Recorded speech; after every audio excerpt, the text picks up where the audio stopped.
President Donald Trump announced plans to take over the Washington, D.C. Police Department and deploy National Guard troops in the nation's capital on August 11, 2025. Contrary to his claims, crime in D.C. has decreased by 7% since last year, with violent crime down 26% and property crime reduced by 5%. The move comes after Trump ordered an increase in law enforcement as part of an executive order he signed in March to make the District of Columbia safe and beautiful.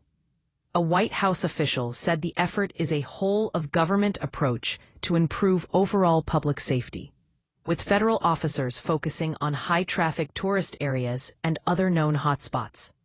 D.C. Mayor Muriel Bowser disputed Trump's claims, stating that Washington has spent the last 2 years driving down violent crime to a 30-year low. A rescue operation is underway at the U.S. Steel Clairton Coke Works plant in Clairton, Pennsylvania, after an explosion trapped people under rubble. The blast occurred on August 11, 2025, and officials are monitoring air quality. Governor Josh Shapiro has expressed concern for the community and urged locals to follow authorities' instructions. The scene remains active, and updates will be provided as more information becomes available. A standoff between Texas House Democrats and Republican lawmakers continues into its second week, with dozens of Democrats remaining out of state to block potential votes on redistricting legislation. Texas Governor Greg Abbott has vowed to call special legislative sessions every 30 days until the maps are passed, even if it means arresting absent Democrats. Meanwhile, California is considering proposed new congressional maps that could go before voters in a November special election. Actor Steve Buscemi has joined the cast of Netflix's popular series Wednesday for its upcoming second season. In an interview, Buscemi compared his experience working on Wednesday to his time on the hit HBO show The Sopranos. The new season is expected to premiere soon, but no official release date has been announced yet. Rapper A$AP Rocky recently discussed his experience sharing the screen with legendary actor Denzel Washington in an upcoming project. The star of Highest to Lowest also received praise from fellow actors Jeffrey Wright and Spike Lee. No further details about the project or its release date have been announced. Professional dancer Derek Hough joined Good Morning America to discuss becoming a father. The U.S. President Donald Trump has criticized Ukrainian leader Volodymyr Zelenskyy over his objections to a proposed land swap, ahead of a planned meeting with Russian President Vladimir Putin. Trump expressed frustration that Zelenskyy requires constitutional approval for the land swap, which he believes should be done quickly to end the war in Ukraine. The U.S. president also stated that if he had won the 2020 election, Putin would not have invaded Ukraine. Trump described his upcoming meeting with Putin as a feel-out meeting and expressed hope for a ceasefire in Ukraine soon.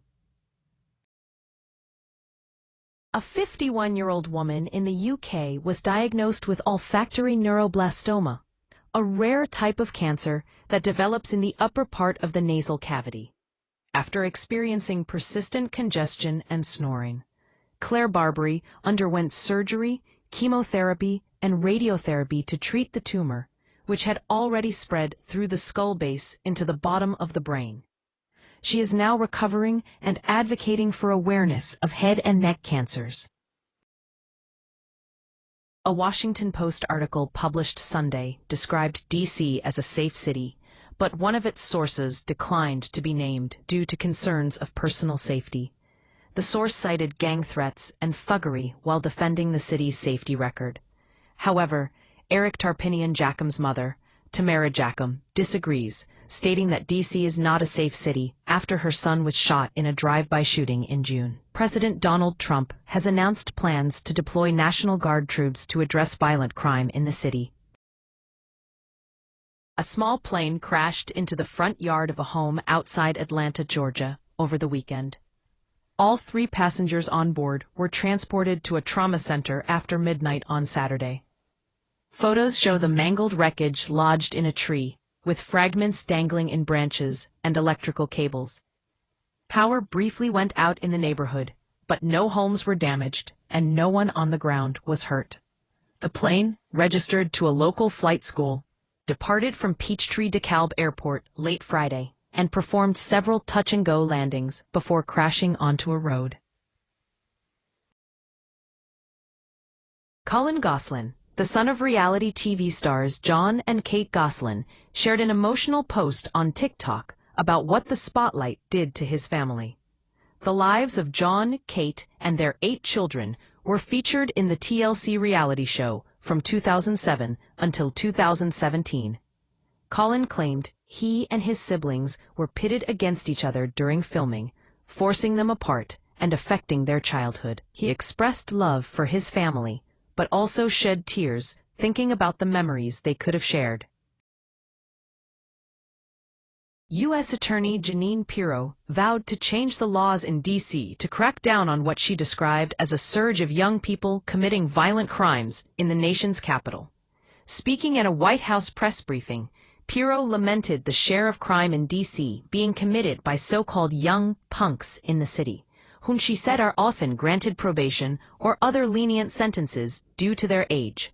Violent crime in Washington, D.C. is currently down to a 30-year low. Comedian Bill Maher has criticized the hosts of ABC's The View as not being the best spokespeople for women, stating that their comments are not helpful to elections.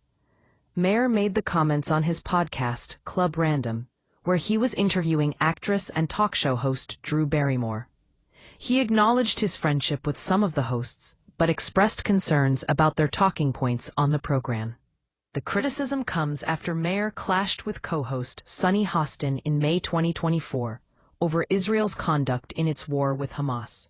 Maher also called out co-host Whoopi Goldberg for comparing being black to being a woman in Iran, saying it was infuriating and not true. Gabriel Hayes is an associate editor for Fox News Digital. Country singer Zach Bryan has vowed to never perform in Kansas City again after a social media feud with Chiefs fans. The 29-year-old musician, who is a known Philadelphia Eagles fan, made the declaration on X, formerly Twitter, after a user pointed out that he had singled out one fan base, which sells out his shows. Bryan's comments sparked a mix of reactions from users, with some praising him and others slamming him. This isn't the first time Bryan has had beef with a fan. In 2024, he scolded a concert-goer after a member of his band was hit with an object during a performance at the Tacoma Dome in Washington. The Chandler Police Department recommended Class 4 felony child abuse charges against Brady Kaiser, the husband of TikTok influencer Emily Kaiser, after their 3-year-old son Trig drowned in their family's pool in May. The police report revealed that before finding his son unresponsive, Brady Kaiser had placed a $25 wager on a sports game. The investigation found that Trig was unsupervised for 7 minutes and fell into the pool while playing with an inflatable chair. Despite the police recommendation, Maricopa County prosecutors declined to press charges, citing a lack of evidence. Wayfair's limited-time deals on furniture, fire pits, and home upgrades end today. Shop last-chance discounts on kitchen and dining tables, outdoor lighting, and entertainment. Mattresses and bedroom furniture are also on sale. Illinois Democrats, led by Representative Jesus Garcia and Senator Dick Durbin, have pushed back against the Department of Justice's DOJ labeling of Illinois as a sanctuary jurisdiction.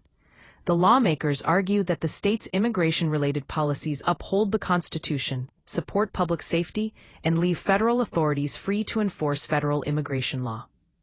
They pointed to the state's Trust Act, which bars police from holding people over immigration status alone, and the Chicago Welcoming City Ordinance, which prevents local officials from giving ICE access to detainees unless it is for a legitimate law enforcement purpose. The lawmakers claimed that these laws do not prevent ICE from engaging in immigration enforcement activities, and that federal detention does not violate the Fourth Amendment. They are asking DHS and DOJ to stop trying to usurp their authority over immigration-related policies. Local police chiefs are sounding off after a brutal Cincinnati assault highlighted gaps in the judicial process, with the Hamilton County Association of Chiefs of Police calling for a roundtable discussion to address community concerns about safety. The association blasted local leaders for lax bail practices and insufficient sentencing, which allowed violent offenders to be released back onto the streets. A grand jury indicted 6 individuals arrested in connection with the assault, but critics argue that the city's bail policies are too lenient. Cincinnati mayoral candidate Corey Bowman echoed the police department's sentiments, blaming the city's leadership for the reason police feel unsupported while carrying out their duties. Israel Defense Forces announced that Anas al-Sharif, an Al Jazeera journalist killed in an Israeli airstrike on August 10, was the head of a Hamas terrorist cell. The IDF said it found documents in the Gaza Strip confirming al-Sharif's military affiliation with Hamas. Al Jazeera condemned the targeted assassination and called for safe access to Gaza for journalists. The UN Human Rights Office also condemned the killings and urged for immediate, unhindered access to Gaza for all journalists.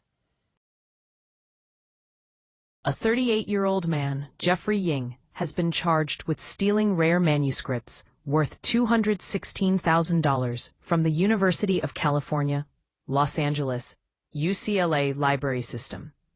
The thefts allegedly occurred through a scheme where Ying would take out the manuscripts on loan, bring them home for days at a time, and then return them by replacing them with fakes. He was tracked down after library workers noticed missing books and found blank paper matching the style of the stolen manuscripts in his hotel room.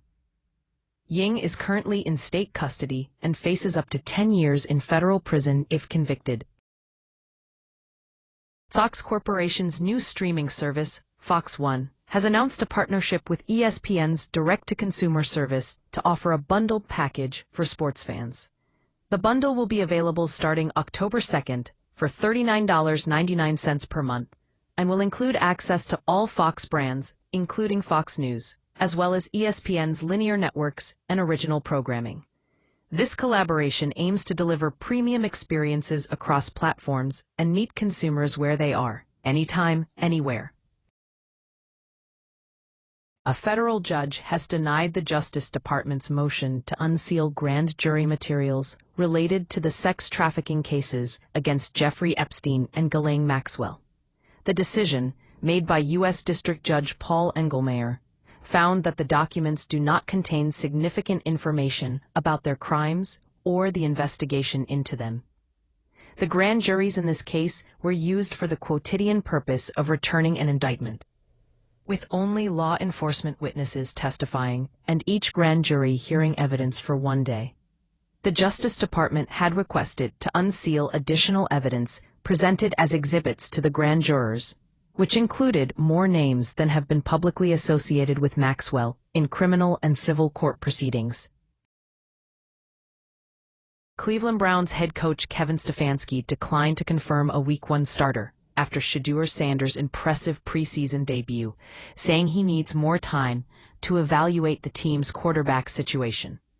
Sanders had 138 passing yards and 2 touchdown passes in his first game with the Browns. The team is rostering 5 active quarterbacks, including veteran Joe Flacco, who appears to have an inside track to the starting job. Stefanski will update the media on Wednesday or Thursday after reviewing the second preseason game against the Philadelphia Eagles. A 75-foot boat serving as a passenger shuttle ran aground in Hawaii on Saturday, according to the U.S. Coast Guard. The vessel, known as the Discovery, was caught off guard by 2 large waves that disrupted its course and caused it to lose propulsion. The captain and crew member on board were not injured, but no passengers were present at the time of the incident. The Coast Guard reported that 2,275 gallons of diesel fuel and 36 gallons of hydraulic oil were removed from the vessel as a precautionary measure. The boat is now secured to the seawall at Kewalo Basin, awaiting commercial salvage. Patty Morin, the mother of Rachel Morin, will speak in court on Monday as her daughter's killer, Victor Antonio Martinez Hernandez, faces sentencing for first-degree murder. Maher described her daughter as someone full of energy and life, but now they are left with darkness and death after her brutal murder. She expressed concern about hearing from her daughter's killer, saying she isn't sure if she would believe what he said. Maher has been preparing to deliver a victim impact statement in court, writing 9 drafts and struggling to put the value of her daughter's life into words. WhatsApp has launched a new safety tool to help users avoid scams, following the removal of 6.8 million scam-linked accounts from its platform in the first half of 2025. Comedian Dave Chappelle screened his COVID-era documentary Dave Chappelle, Live in Real Life, at the Martha's Vineyard African American Film Festival, after its original release was met with backlash over jokes about transgender people. The documentary, which includes appearances by David Letterman and Chris Rock, was recorded during comedy shows in 2020 with safety protocols in place due to COVID-19. Chappelle hosted these shows in Yellow Springs, Ohio, his hometown, and the events brought $9 million to the local economy. The screening at the film festival was part of Chappelle's efforts to raise funds for the Duke Ellington School of the Arts in Washington, D.C., his alma mater.